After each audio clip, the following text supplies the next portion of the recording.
de passage dans Punchline sur CNU ce lundi 18 janvier. Pascal Praud a fait part de la réaction de Gérard Darmon à la suite de la mort de Jean-Pierre Bacry, son ami et complice dans Le Grand Pardon. À propos de le 7e arrêt sous le choc. À la suite de la mort de Jean-Pierre Bacry, décédé dans l'après-midi de ce lundi 18 janvier comme l'a annoncé son agente, Gérard Darmon n'a pu contenir son émotion lorsque Pascal Praud l'a interrogé loin des feux des projecteurs. Gérard Darmon était intimement lié avec Jean-Pierre Bacry. Il m'a dit « J'ai perdu un frère. Il était en larmes », a rapporté l'animateur sur le plateau de Punchline. Ce fut alors que le présentateur phare de CNU lui aurait proposé de s'exprimer au sujet de cette disparition. Le deuil a primé. C'est impossible de parler en ce moment, l'aurait confié le comédien. Gérard Darmon était en pleurs, a poursuivi le visage de l'heure des pros.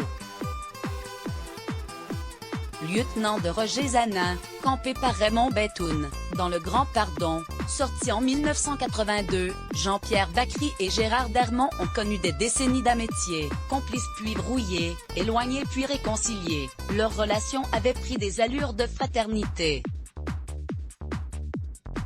Une complicité lancée par Alexandre Arcadi, le réalisateur du Grand Pardon, tout aussi frappé de tristesse par la mort du comédien et scénariste. Il était dans une émotion très grande, a relaté Pascal Praud, toujours sur l'antenne de CNU. Il était bouleversé. Touché par la mort de Jean-Pierre Bacry, Gérard Darmon a fait part de son désespoir et de sa tristesse à travers Pascal Praud poétique. Guirec Bestimagé emporté par un cancer. Mais si Jean-Pierre Bacry a été un ami proche, un frère, pour Gérard Darmon et tant d'autres pointures du cinéma français comme Richard Berry ou encore Jamel Debbouze, il a surtout été l'âme sœur d'Agnès Jaoui. En couple dès 1986, leur osmose était personnelle mais aussi professionnelle, ces derniers s'alliant pour les scénarios de plusieurs films. Séparés en 2012, leur complicité n'avait jamais faibli et ils continuèrent de se serrer les coudes. Valeur et grincheux sur le grand écran, artiste engagé et membre à part entière de la grande famille du cinéma.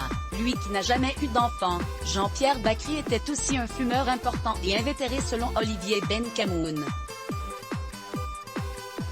Une consommation excessive de tabac qui aurait finalement eu raison de lui, le défunt a succombé à une lutte sans relâche contre le cancer. Crédit photo, capture CNU Let's Block ADS. Why?